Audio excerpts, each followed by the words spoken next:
Hello, CrossWinds. Welcome back to another episode of the CrossWinds Church More Than Sunday podcast. This is this podcast we keep doing to just stay engaged with you as we are waiting for this shelter in place to someday come to an end and for all of us to be allowed to gather again in our usual fashion. In the meantime, we thought that this might be a way to stay engaged. And I am on with Josh Peine, who's going to be joining me in just a moment.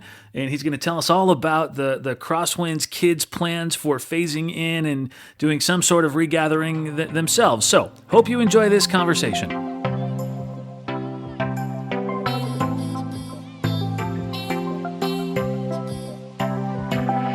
Hey, I'm here with Josh Peine. Josh, thanks for coming back on the podcast, dude. Glad to be here.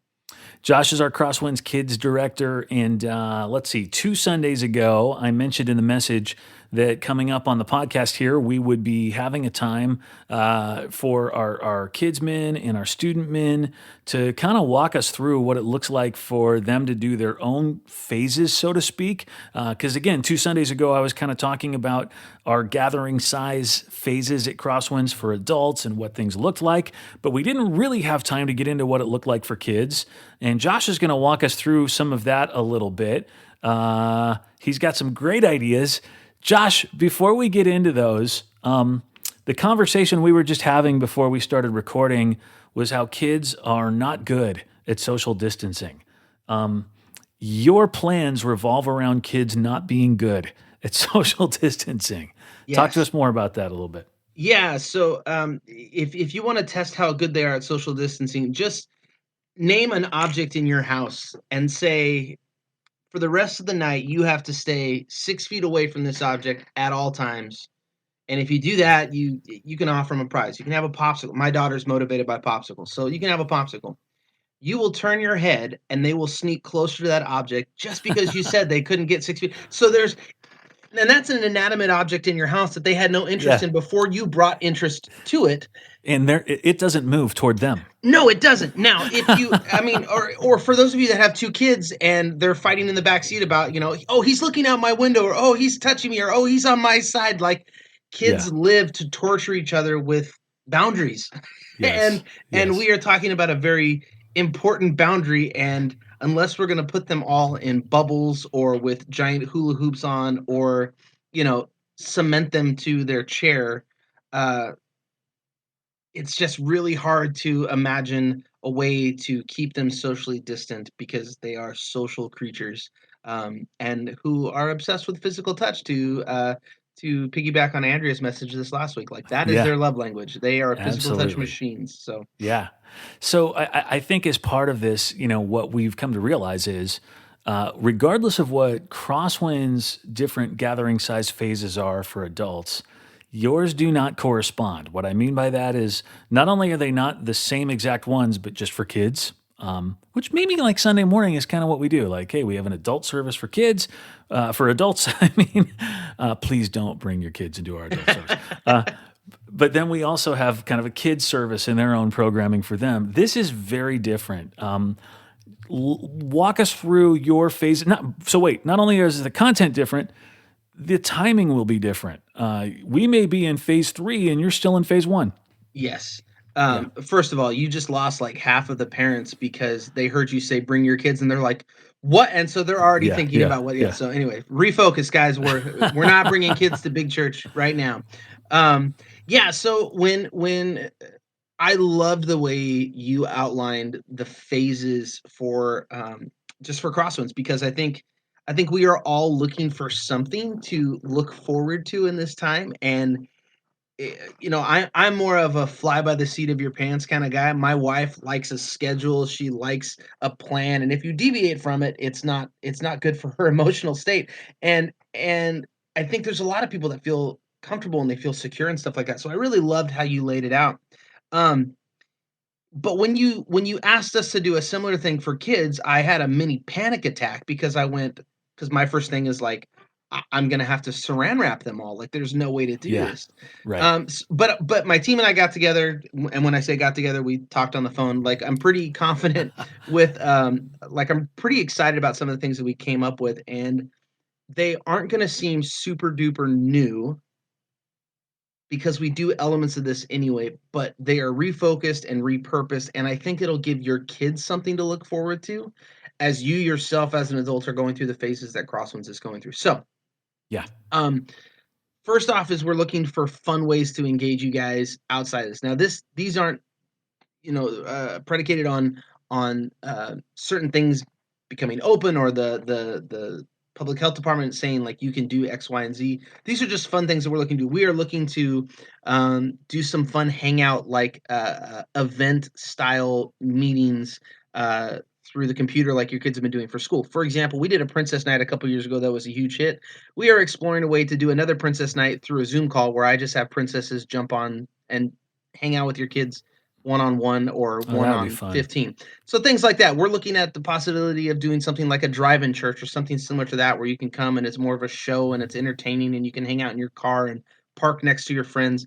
So we're looking for fun ways to engage you that way. But as far as what a Sunday service or what church looks like for your kids, the first thing we want to do is we want to bring back some form of small group for them because number one, my volunteer small group leaders are missing your kids and I'm sure your kids are missing their friends and they're missing that group dynamic that is not so structured like school. So, what we're starting to do is we're training all of our volunteers right now about how to run and organize a virtual meeting like a Zoom or a Google Hangout for their kids that they would normally have on a Sunday morning. This thing is going to be 15 to 20 minutes at the most. We'll send you out times and when to do it with your kids. And there's not going to be any structure to it. It's not like we're going to make them sit down and listen to a lesson. It'll be like they're going to play a game. Yeah. We've come up with some fun games that you can play through the computer with kids. They're going to play a game with them, or they're going to just talk with them about what they would normally talk about in small groups. They're going to do icebreakers, and they're going to do interesting questions with your kids, getting them talking, and just getting them to kind of engage with each other on a less serious Love note. it. So that's our first phase. I think what we've been doing so far within CrossWinds Kids Ministry is we've done the shelter in place. So much of it has looked like these YouTube videos you've been shooting and putting on your channel, and so they're getting content and they're having things to discuss with their parents, and all of that's good. But maybe if there's something that's been missing, it's been seeing their friends in that context. It's been that small group leader who consistently built into them week after week. And I love that you're finding a way to bring that back virtually online. I think that'll be a really good thing. Yeah, we're excited about it. I mean, one of my favorite things about watching families and talking with families in the shelter in place time is I get reports weekly about how siblings are just becoming each other's best friends, whereas they did not Yeah. get along prior to this. And I love that. It's like they don't have anybody else to play with, so they're going to learn to play with each other, which is great. Like, we love Yeah. that. But I think it's almost like going to see a comedy with a bunch of your friends. You always laugh harder with you when you're with a group of people. If I watch a comedy at home by myself, I don't laugh out loud at all. I think it's funny, I'm entertained, but I'm not engaged with it. And so we're Yeah. hoping to get them engaged with each other again It's through these great. kind of virtual small groups. So that's kind of the goal for that. Good. All right. What's your next thing? All right, phase two, we're calling it patent pending Kidman in a box. So we ran with this, or we started thinking about this idea when the shelter in place first happened, and we thought like, oh, it's going to be a couple weeks where we can't come to church. Of coming up with these subscription style boxes where we put everything that you need to do church at home with your kids in a little box, and you guys come to the church and pick it up, and there's instructions in it, and there's a game, and there's small group questions, and there's an activity to do, a craft, and we just load you up with this box. You can take it home and do it during the week whenever you feel like it with your kids. It gives you something other or something else to do other than just putting them in front of the TV. Well, a lot of those plans changed when we couldn't come to work anymore and get these things and put them together, and the thing changed daily. But now with some of the more lax guidelines, we're thinking we're able to put these things together for you. So, but a little bit different. So we're going to put together these kits, these boxes for you to do church at home as a family. It'll be family oriented. It's not something that you can just give to your kids and let them go play with. This is something that you guys will do together as a group. And you will tell us how often you want them, much like you do with a subscription box. You can get them as frequent as every other week, or as far between as once every other month. So you will subscribe for these boxes. You'll tell us when you want them. and we will have different levels of engagement, not broken down by age group because we're not going to make 15 boxes. But if you've got kids that are looking for a challenge, we will have a higher difficulty box. If you are looking for just something easy to do, we'll have that there for you too. So you get to pick your experience, so to speak.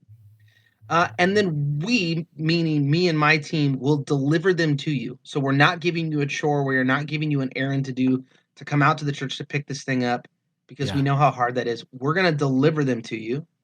We'll drop them on your front door, no contact. You guys can, and then you guys can go through them. There'll be instructions in there, and we'll try to post a video showing how to do each of the things each week too. So Do that's you phase hear two. that? Do you hear that family in Modesto that's listening to this? Josh Peine will personally drive out to your house. You know, it's funny that that came up when we were talking about it. We're like, what if we just limited it to like Pleasanton, Dublin, Livermore? And my first response is like, yeah, I don't want it. But then I thought about it and went like, Right. no, I want to drive to Modesto to give a Yeah. kid a box. Yeah. Like I want your kids engaged and involved. I Yes. want you guys doing church together as a family. And if it means me driving to Modesto, which let's be real, that's not that far. I mean, I drive to Fresno or used to drive to Fresno all the time. Like I want to do that. Like that's something that I can do to serve your family. Absolutely, I will drive to Modesto to drop your box off. We could also, like just ship it. I don't know. That's a thought. You know, as somebody who worked for the post office for a grand total of 24 hours, another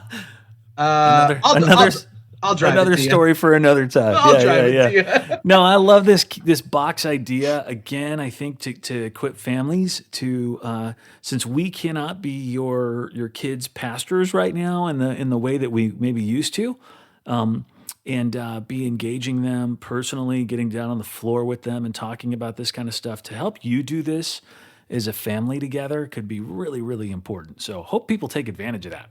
All right, what's the third one, man?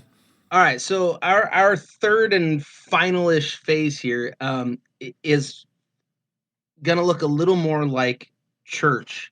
That being said, there is no specific timeline for it because of how difficult it is to keep kids separated. But when we do feel comfortable, when we feel like we can say to you as parents that your kids are safe, we're going to implement this stage or this phase 3, which is going to look an awful lot like kids camp does. So with kids camp, what would happen if your kids came to any of our kids camps? You would drop them off in the morning. They would get dropped off into their group, into their small group that they were with that entire week, and it had 8 to 12 kids in it, and that was their group for that week at camp. Mm-hmm. And then during the day or during that camp day, they would go with their group and they would move from station to station around the church, doing different things like their game, their rec time, their snack, their worship, all of that. Yeah. But they would stay together in that same group of 12. And then at the end of the day, we would all come together and do the big party at the end. Well, that's what this phase 3 looks like for us, is that when you drop your kids off, they will go directly to their small group, and their small group leader will keep them together and move them around or rotate with them around the campus to do the different things, the different elements of a Sunday morning experience for them. They'll do small group time. They'll do some form of worship, not musical worship, but they will do some form of worship. Yeah. They'll get a lesson, and they'll get some playtime too.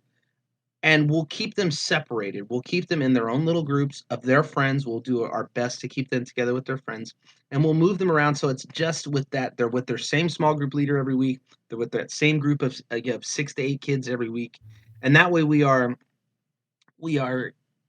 doing the best we can to keep them safe and healthy. And if that means that we don't do large group worship and large group teaching for a while, so be it. So that's what our phase 3 kind of looks like. It really looks like kids camp, and it will have a kids camp feel. And so if your kids really like coming to kids camp, which I know a lot of them were bummed that we're not doing one this summer, like they're going to enjoy this when we finally get to phase 3. It's going to be fun. Yeah. Yeah, this is kind of taking what the health department has mentioned about social bubbles that we can start doing with adults right now, and it's really applying it to kids in a church setting to some degree. Now, just in case anyone has looked as closely at the health department rules like we have, which I doubt you have. I doubt people have been doing that. Yeah. But believe it or not, actually, right now we would be legally allowed to start doing what this phase three looks like. In fact, we could have started it weeks, months ago with essential workers kids. Like if you had to go work at the hospital and as such needed a place to drop your kid off, we could have been doing this exact thing. And now they've opened it up to allow for others since kids are home from school, and although they've been home from school for a while, but they're looking for ways for kids to be able to get engaged again. Josh, you understandably don't feel like it's safe yet to do something like that. Why is that? Even if we've been given the go ahead, what's causing you to go? I think we got to wait a little longer to get to phase three. I think there's a lot of things that go into their decision for allowing this. I think the big one is that school's out. So Yeah, kids aren't doing school at home for 6 hours a day anymore, and they know that you gotta do something with those kids for 6 hours, and so they go, "Well, if we're letting adults do this social bubble, then we should let kids too as well." I Because we know how hard it is to keep kids socially distant, because the thing that you will hear the most when you go into a classroom is cover your mouth when you cough, or don't yeah, sneeze yeah, on your neighbor, or wash your hands after you go to the bathroom. Uh, it- Not only that, like that aside, we also know that family dynamics, especially in the Bay Area, are not the same everywhere else. We've got a lot of families that are living with grandparents. We've got a lot of families that have parents who are in the medical field and who have been essential workers and who have been on the front line of fighting this thing since day one. And it's unfair to the work that they put in, or the circumstances that they have to be in, to put them at any more risk than they already are. And it's not fair. I don't believe it is good leadership for us to say, you know what, if it's good for everybody else, then it's good for your kids too. I think that, at least for me, my number one goal, um, as a children's pastor, as just a person who leads people, is safety. If I yeah, can't promise that your kid's gonna be safe, I have no right leading them, I have no right being in charge of them, I yeah, have no right earning your trust for you to drop them off with us. Like, great if I can teach them about Jesus, I love that. If I can teach them to be better little humans, I love that. But if I can't promise that your kid's gonna be safe, then I am not doing my job, and yeah. there's just too much about this that we don't know about. There are too many variables that we cannot control, and I think that there are other ways to engage your kids, other ways to um, get you to do church, because the church is never closed. There's other ways to get you guys to participate than saying drop them off on a Sunday and cross your fingers and hope for the best. Yeah, I mean, I think in summary, what I'd say is just because we can doesn't mean we should, and I Yeah. think that's what you're getting at there. Just because we can doesn't mean we should. We were talking again before we started recording, and we were saying, let's say you finally did decide as a parent, all right, I'm going to start bringing my kid to church and letting them have some time in a classroom, kind of the way they used to, or whatever else. You might have been very protective for the 3 months leading up to that. You have no idea about the other kid whose parents have pretty much been letting them run around with anything, play on every playground, never wash their hands, lick the flagpole. I mean, any idea that anybody's had, and that is the hardest part of this, right? You don't necessarily get to choose who's in there with your kids as much as you've been keeping yours safe. You don't know who else is in there. Right. And when you look at the, this whole social bubble thing of like pick your 12 people, I think your term for quarantine was way better than social bubble. I think we should copyright that. I think quarantine is a great phrase. When you look at the people that you're choosing to hang out with, there's really no way to police that. And so I can't get families to say like, okay, these are the 12, and it's the Yeah, 12 for your household. It's not just 12 individually. So if there's four of you, it's not 48, it's just 12. right, right. And so if I've got kids in a group with 8 other people, then that means you adults only get to pick 2 other people to hang out with to Right. complete your social bubble. And if you're not gonna do that, and if 50 other parents who are bringing their kids are not gonna do that, then we have exponentially Right. increased the exposure likelihood, and that's not smart, that's not Yeah. safe, and it's not taking care of your kids like we're charged to. Exactly. So those are the phases for you. They will not be corresponding to the phases for our adults. We can't tell you the when on these. They're going to be as they feel safe. Certainly, virtual small groups for kids and small group leaders, that can start to happen as soon as you're ready to get up and running with that. And we are aiming on a kind of July 1st rollout for phase 1. Awesome. For sure. So we think we can get everybody up and running by then. And then as far as phase 2, if you'd like to help us, we are looking to beta test this a little bit. So we're looking for some guinea pigs. This is the box idea. Kidmin for in the a box. Kidmin in a box. We are looking for some families that have kids of different ages to test a couple of the ones we put together and give us some really honest feedback. So if your love language or if your spiritual gift is criticism, like, we need your help. So yeah, there you go. And then phase 3, you know what? It could be 2 months. It could be 6 months. We just don't know. And, we'll keep talking about that. And obviously you can hear from Josh. His primary goal is everybody's safety and health. So, all right, Josh, thanks for doing this with us today, man. I appreciate it and excited to see these things start to come online. Me too. All right, buddy. See you. Thanks, Chris.